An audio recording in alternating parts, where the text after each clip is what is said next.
Hello and welcome to another Clubs and Corks Golf podcast brought to you by Keenan Wine. Trying to drink some today. Luke Taylor here, Bernice, and Ben Curtis. Thank you. That's all you got? I got to mix it up on you. You got to mix it up? Yeah, I got to be fresh? Got to be fresh. So yeah. I got to do my way, but you don't know when it's coming. Okay. Yeah. Great job.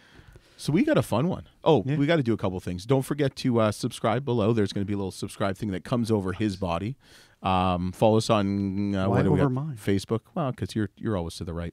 Facebook, Instagram, all that good stuff. Also, we've got some good bonus content, some bonus interviews, some questions, some good stuff on our Patreon page. It helps us keep the show going and supports us. www.patreon.com/Clubs and Corks. And why don't you pour some Keenan wine?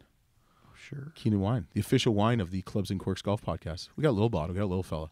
So let's talk about the Ryder Cup. The 43rd Ryder Cup is going to be played. Whistling Straits, Wisconsin. We've both played there. You obviously played on the tour there. I played there as a paying guest. And I first want to talk about the bathrooms.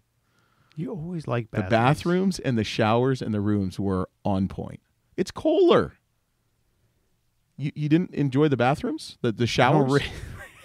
Well, in the locker room, yes. I do remember the locker room, but don't really remember the showers. No. Or the toilets. Okay, that's cool. Yeah, that's fine. Whatever. I mean, it is what it is. It was a beautiful place. Yeah, it is a gorgeous place. A cool little locker room. Yeah, it is a beautiful place. That, but. Yeah. So we got the USA versus Europe. Europe won in Paris in 2018, 17.5 to 10.5. It was a beating, but it wasn't the largest margin of victory. Do you know when that was without looking down? Probably early on, and probably, Don't look. You're looking. It's 1967. It was 23.5 to 8.5. That is a mauling. Yeah. If you want to throw that out there, mauling. Yeah. And I think that's when Jack Nicklaus said, we should play all Europe, not Britain. Yeah. I think that was Jack Nicklaus. So that was 69 was the first year of. I don't know. Well, you 43. So that's 20, 43. Will they go every other? Oh shit! I guess. Yeah, I don't know. Yeah, probably 54 years ago. Yeah, 54 years ago. Okay. So what do you think? I mean, you played in one, Valhalla, well, obviously 2008. What do you think? Well, obviously it's going to be a great event. I mean, because of last year not being played, there's going to be a lot of excitement, probably more so than in the past, just because we missed a year, kind of like 2001 when they missed and moved it. So back to the odd years. Mm-hmm. That's what it was before. Now it's obviously going to Kohler, which it's not new to the professional game now because of a couple PGAs and maybe 3 PGAs. No? 2. Is there 2? Yeah, 10 and whenever it was. 15. I think 10 and 15 or 10 and 17. 10, whenever it was. Yeah, because it's about every 5 years, right? So, yep. So so the world of golf, but it's been long enough, so people are excited to see that, and so I'm sure there's going to be reference. Oh, it's very similar to Europe, right? Because of the links golf, but it's not pure links. I mean, it's close. Who picks the course? PGA of America runs it, so they choose the American, then who chooses the European? I think they. With coordination with the European Tour. Mm-hmm. But it's all run through the PGA of America. Mm-hmm. So, so they pick, and I think they're out till 2029 or something. Or, okay, yeah. So with their courses and rotation, so to speak. But, so I'm really looking forward to it. I think, it's got to be one of the rookie setting for both. I mean, there's 3, and then on the European, and there's 6 on the U.S. Yeah, so 9 of the 24 are rookies, which it's got to be up there as one of the highest. Oh, I mean, you look at Patrick Cantley, Xander Schauffele, Harris English, Daniel Berger, Scotty Scheffler, Colin Morikawa, Shane Lowry, which I thought was interesting. And it'd be interesting. Like, we should have looked, what would the team look like last year versus what it is now? Because obviously, they didn't do the points, right, leading up, because remember how they canceled it, Mm-hmm. and wonder if this team. Oh, what you're saying, if they would have played it last year. Like, Yeah. obviously Colin probably, and Dustin and Brooks, because, there'd probably be some similarities, but like probably no Patrick Cantley. No. Or Harris English, And Scotty Scheffler. and potentially Xander and then Schauffele. Right, and then you got on the other side, no Victor Hovland. probably Weisberger. Yeah, no Weisberger. Fitzpatrick would have probably been on the Hovland. Yeah, Hovland wouldn't have been on there. Yeah. Sir Westwood probably wouldn't have. Well, let's talk about the U.S. team. Were you surprised? I mean, Steve Stricker pretty well. You played with him in the 08. Obviously, great competitor, good guy, quiet like yourself. I believe you said you were in his pod. Do you think he'll do pods? Or do you think he's already done pods, and that's why he picked this team? Yeah, I don't know. That's a good question. I don't know what he's going to do. I haven't talked to him about it. So would have been nice if we had him on the podcast. Yeah. Could ask him that question. We'll get him after. Yeah. 2 years later. Get him to reflecting. Yeah. that's cool. But I'm sure there's always some kind of madness to the selection process and who you pick, and there's always going to be controversial picks like with Patrick Reed. But yeah, he'll be a great captain. Everybody likes, there's not anybody that doesn't like Steve. So there's going to be no issues there as far as egos or I know with a couple of the captains, there might have been some, without naming name, there might have been some friction between the players and the captain. Yeah. So, but no, I wouldn't say Jim Furyk. It was a couple years before him. I was kind of. It'd be funny if Patrick Reed was on the team and the pod was, get ready for this pod: Brooks Koepka, Bryson DeChambeau, Patrick Reed, and Justin Thomas. Yeah. With Dustin Johnson waiting to come in the pod. Yeah. Yeah, that would have been very interesting. But it's, obviously with Patrick with his health and that was obviously very scary for him. So, oh God, yeah. Who knows? He could have been a lock, and then all of a sudden, it happens, and just kind of obviously only had one tournament since then with the tour champ and missing 3 or 4 weeks. It probably had a big effect on why he didn't pick him. But you look at the team. I mean, there's not a bad golfer. There's right. not on either team, but I'm saying like there's no really controversial picks other than why isn't Patrick on the team? Right. Right. I mean, you look at it and you're like, oh. Do you think if he was healthy, they would have picked him? Honestly, he with probably, just kind of like would have. You think so? Even though with what happened a couple years ago, probably. Do the players ever? Because he was really close. When he like 12th or 13th on the points. So yeah, he was right up there. Do the players? So the U.S. gets what, 6 automatic and picks, right? Right. Then they have 6 captain picks. Do the 6 automatic picks? So the Morikawa, the Johnson, the DeChambeau, the Koepka, and I think Thomas were the 6 automatic, and Cantley I think was automatic too.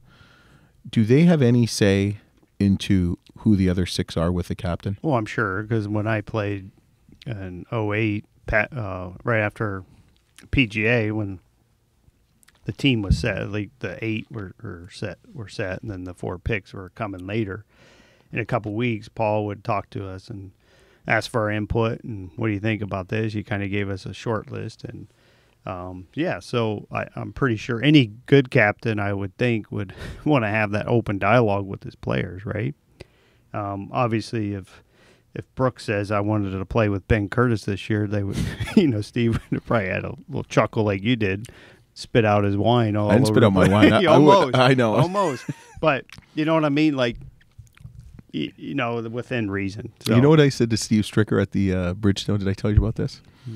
So I had we had the Jim Furyk. I'm like, give me one word, and quiet, which is funny because is Furyk quiet? He's pretty quiet. Yeah, but he's not as quiet as intent. But he's not the pod. He wasn't in the quiet pod as you call it. Okay.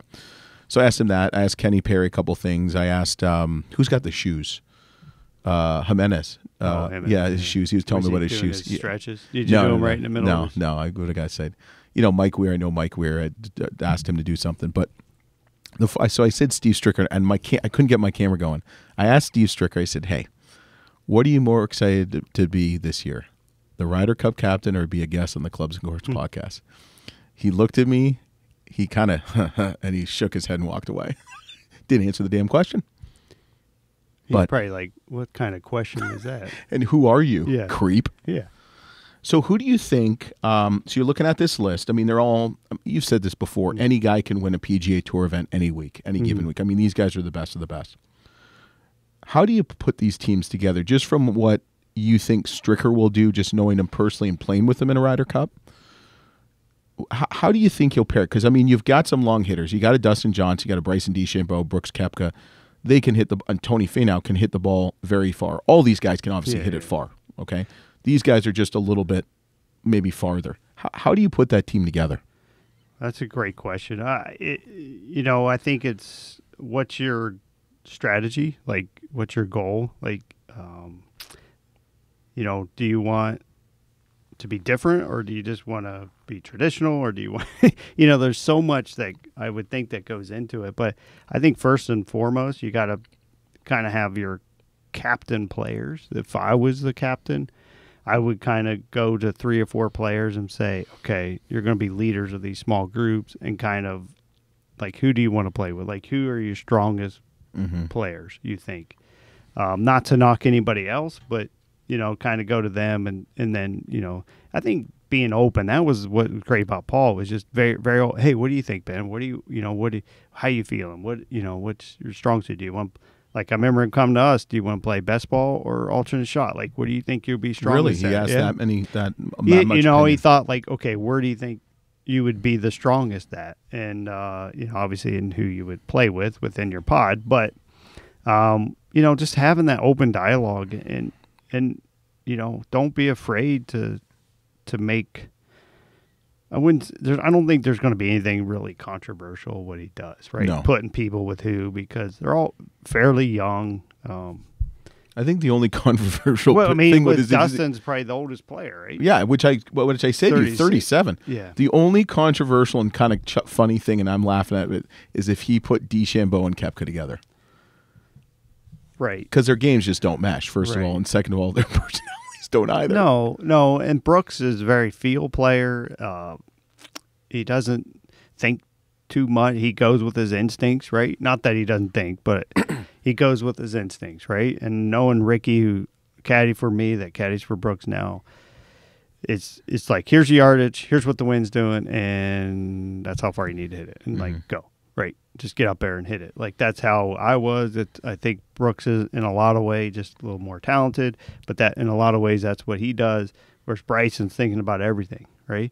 So he might be good with Morikawa,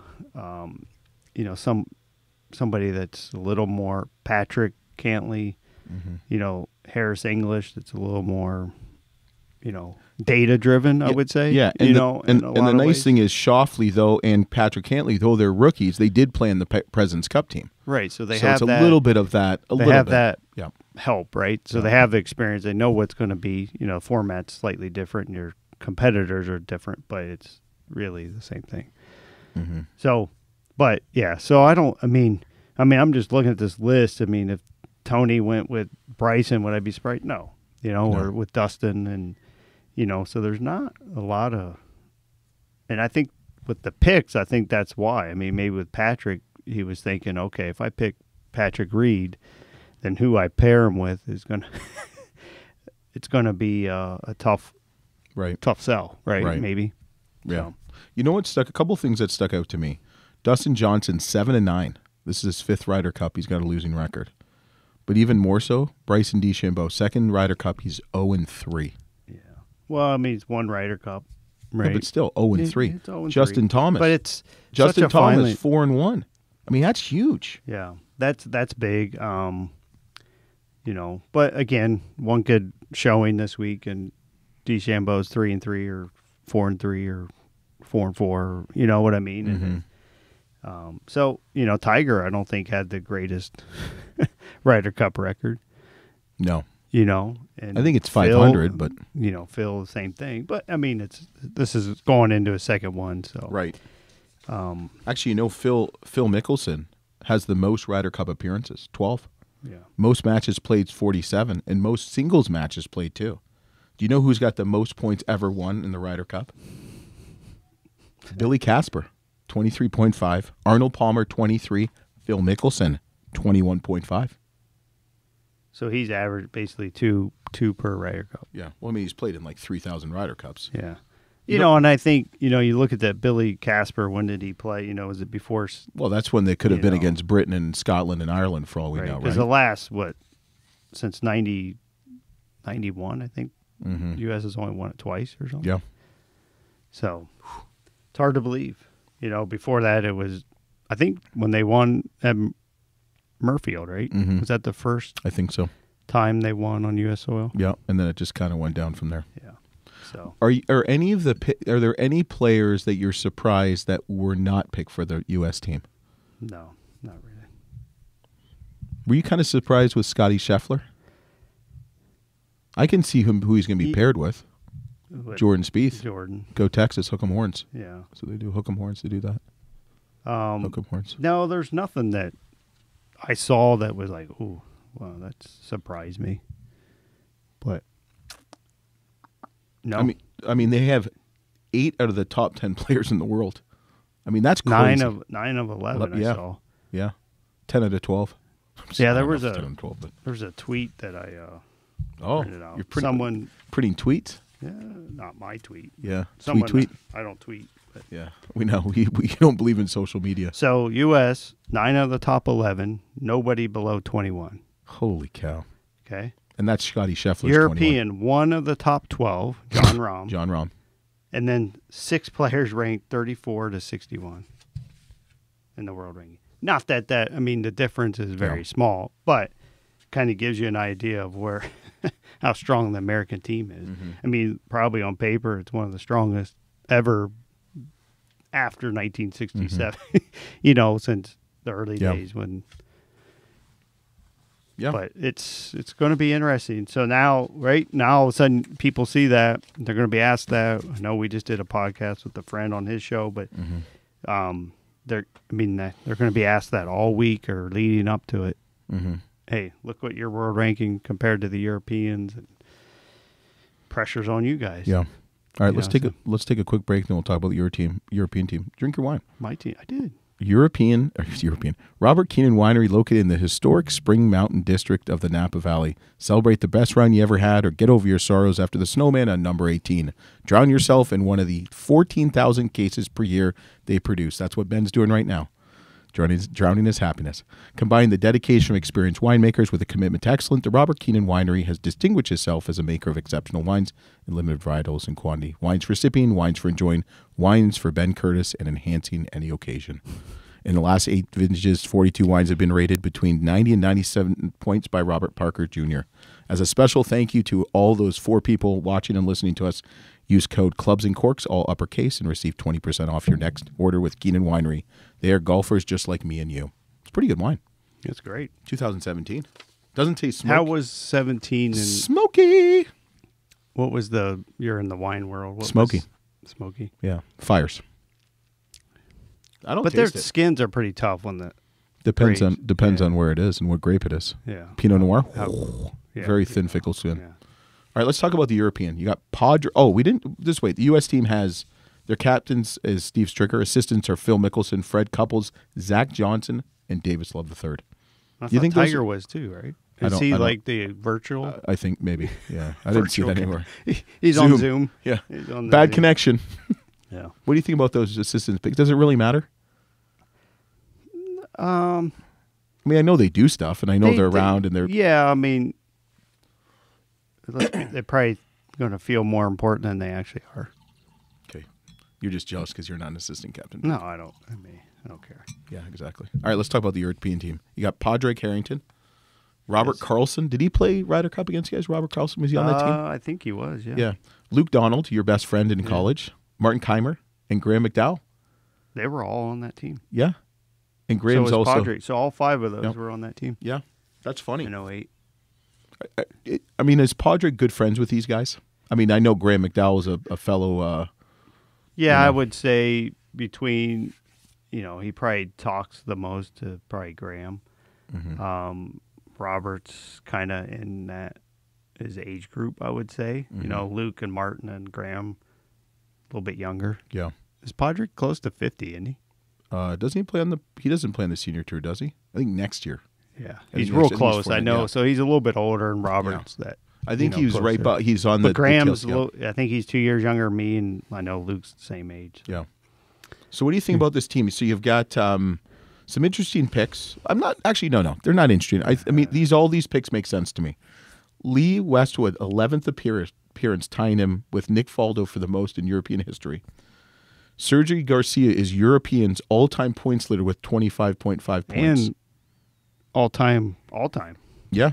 Right? Yeah, I guess he's tied with Billy Casper, too, because that was 25.5, right? No, he was 23.5. All right, so he's the most points ever won by a Ryder Cupper. Yeah. Shane Lowry, first ever time on the Ryder Cup. That is weird. Well, I mean, because he would have been on last year, right? Yeah, that's true. Because he won the Open in 19. It's just been 2 years. But Yeah. Poulter's 7th time and 5th time as a captain picks, a.k.a. the postman, because he always delivers, unlike the USPS. It's hard to believe he's only got on twice. Yeah. On his own merit. And then captain's pick, Sergio Garcia, Shane Lowry, and Ian Poulter. Are you surprised? I mean, other than Rose, who would he have picked? Well, Shane Lowry got picked over Rose. Right, but I'm saying other than Rose, No, it could have nobody. been who No. would he could have picked? No. I mean, then you're going to go down to 100th in the world, pick somebody, so it's. But I mean, some of these guys, you look at these, like Paul Casey, he's been on, this is his 5th time. Roy McIlroy, 6th time. Yeah. Can you believe that? So you look at this European team, right? I mean, they may not be household names to the world, but still a very, very strong team.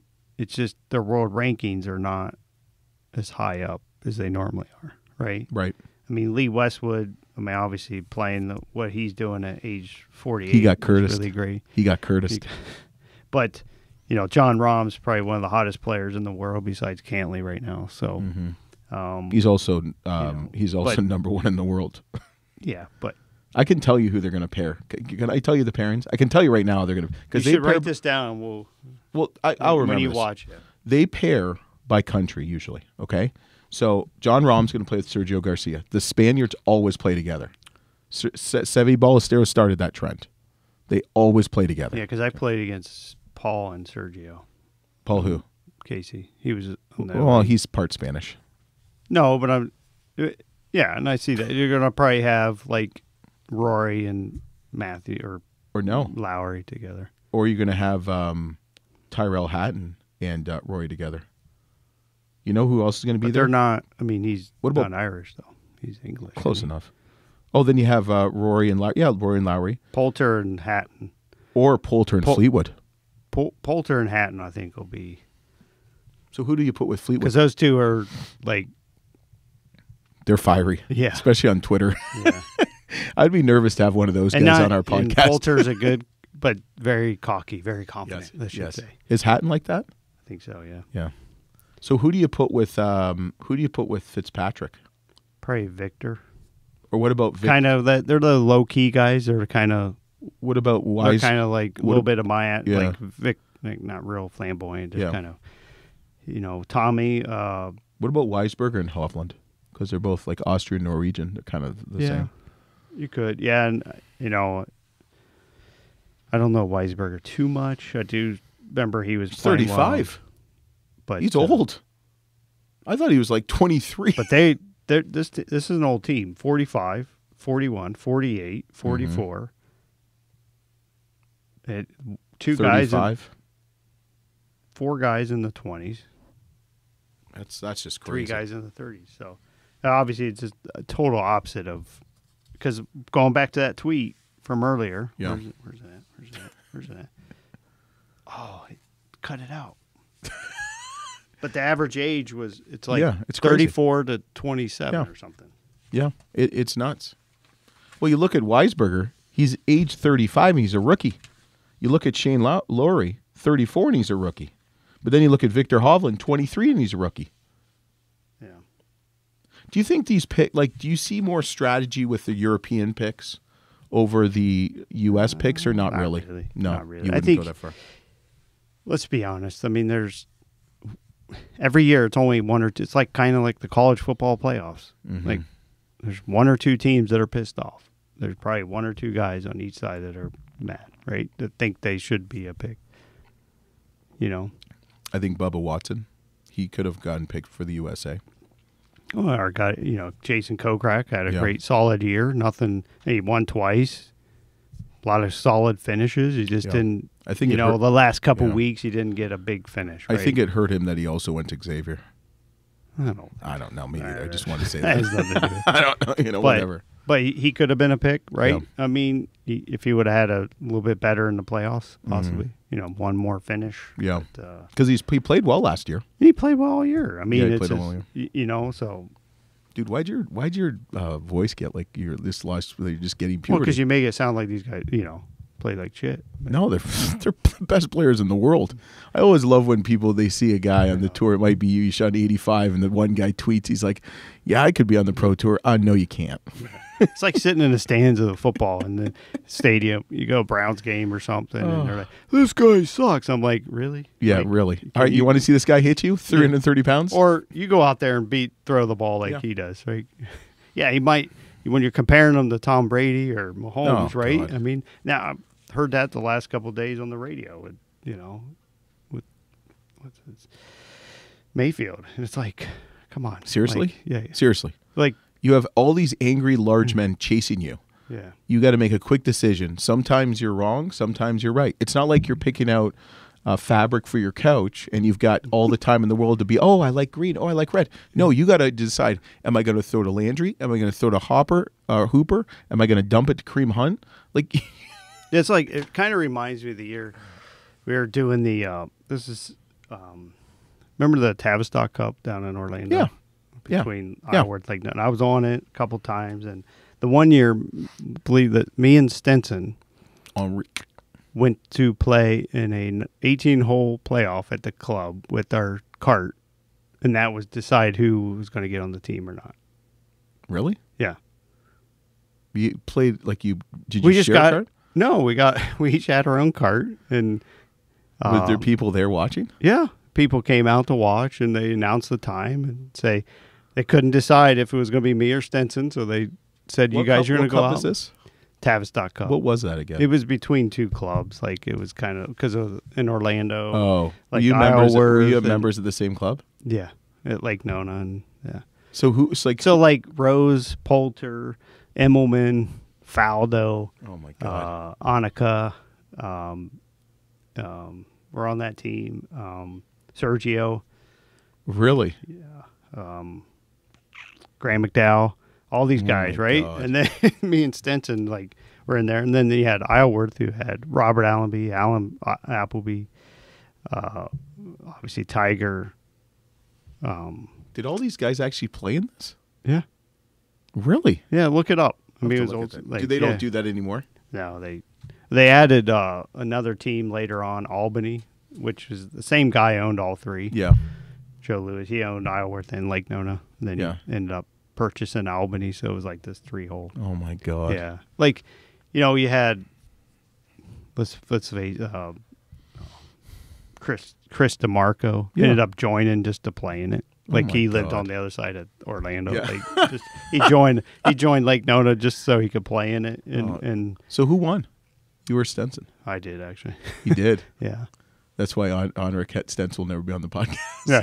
Him and Lee Westwood. No, are but still we mad were. at you. I mean, we're laughing. We're like, this is like this craziest thing. Surreal. Like there was no officials, no official thing. It was And are you just like, playing for go money? play 18 holes and then Are you playing for money?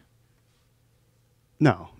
So that's even funnier. It's not like you're paying for a paycheck. Oh, or, you won money. Oh, did you? And I think it was like 100,000 if your team won, 50,000 if your team didn't. It was As an two-day individual. event. That's cool. Yeah. You played one day at Iowa, one day like no. Really? Yeah, just, That must have been. When did they play that? Was it in December? no, it was in March. Oh, really? Wow. That's Right crazy. after Bay Hill, usually. That's crazy. Yeah. 2-day event. So it was like a Monday, Tuesday? Yeah. Wow.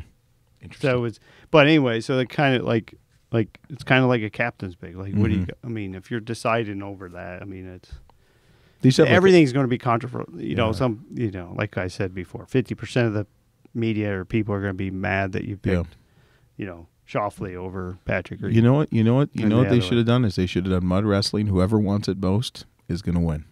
Yeah.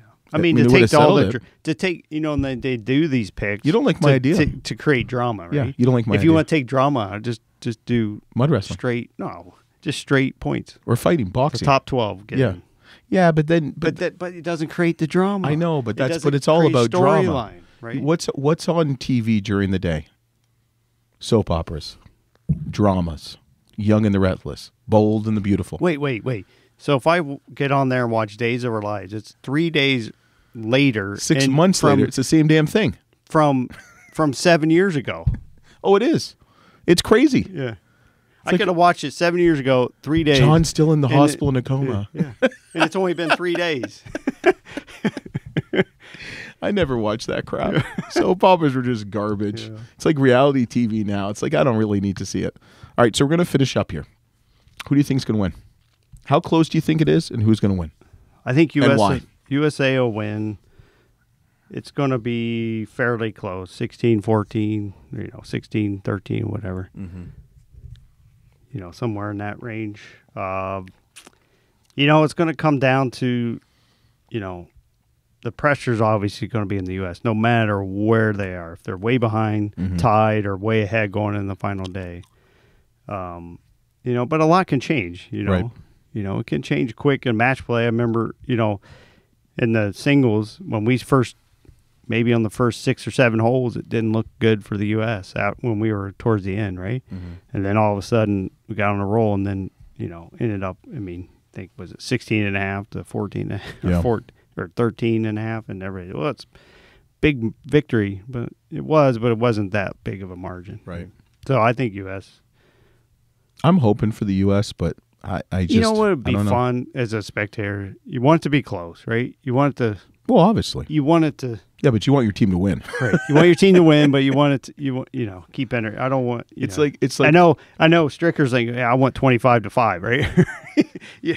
You know what the funniest is? So I'm watching the 2003 British Open. Before the Open, they have these recaps of. I'm like, man, I hope my buddy wins it. And I'm like, thinking to myself, I'm an idiot. He won it. He's not going to lose it. Someone was saying that the other day. It's like, I'm watching. I was pulling for you, man. I can't believe you won. I was pulling for you. I got 14 of those. People don't realize every time I know. It's crazy. I still wear the same outfit, though. Those, like, big beluga pants? Yeah. They're baggy. They were nice. They were, like, linen almost. Really? They looked big. You looked like you had big legs. Those were John Ashworth's. Wow. We got to have a chat with Johnny Ashworth, another former guest. Little plug. So I think they were Ashworth pants with the Phaedra shirt. Nice, Phaedra. Last question I've got for you, and then we're going to do a little bonus on your Ryder Cup experience. We'll go into that after our next interview. But what would you say? Would you ever want to go to a Ryder Cup as a spectator? No. Just to see it from the other side? You can't see anything unless you're in the. But then you see 3 shots and they're off and they go. Yeah. But the atmosphere. The atmosphere's great. The people are into it. I went to the Solheim Cup in Toledo. It was awesome. Is there music, like pump up music stuff? They do. Like it's going. Like it's fun. Do the players get into it? Yeah, everybody's personality is different, right? Like I didn't. What was your coming out song? It's probably country. I can't remember. Welcome to the jungle. I don't know. Did we have that? We probably did. Think so. I don't think they did. I think they haven't even started that. I hope they do that. Yeah. Because the women's I do know Solheim they play videos. Awesome. Yeah, but the Solheim did like music, and they were dancing and it was awesome. Yeah, they did a great job. I saw they had a lot of people there. We were there. Yep, 5 of us. We were there. So, all right. Thanks for listening to the Clubs and Corks Golf Podcast. I hope you got some excitement for the Ryder Cup. I'm going to be watching it 24/7. You going? I'm sure you're going. No, I'm actually not going to go. I'll watch it. I want to watch it all, basket and stuff like that. But don't forget to subscribe. Rate and review by subscribing. You get the episode out Tuesday mornings when it hits. It'll be right there in your box on Apple Podcasts and Spotify.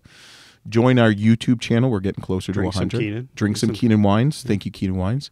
Support us. Get some more bonus stuff on Patreon. www.patreon.com Clubs and Corks. And we'll see you next week from the Kokrat studio, Kokrat Closet. Thanks, guys.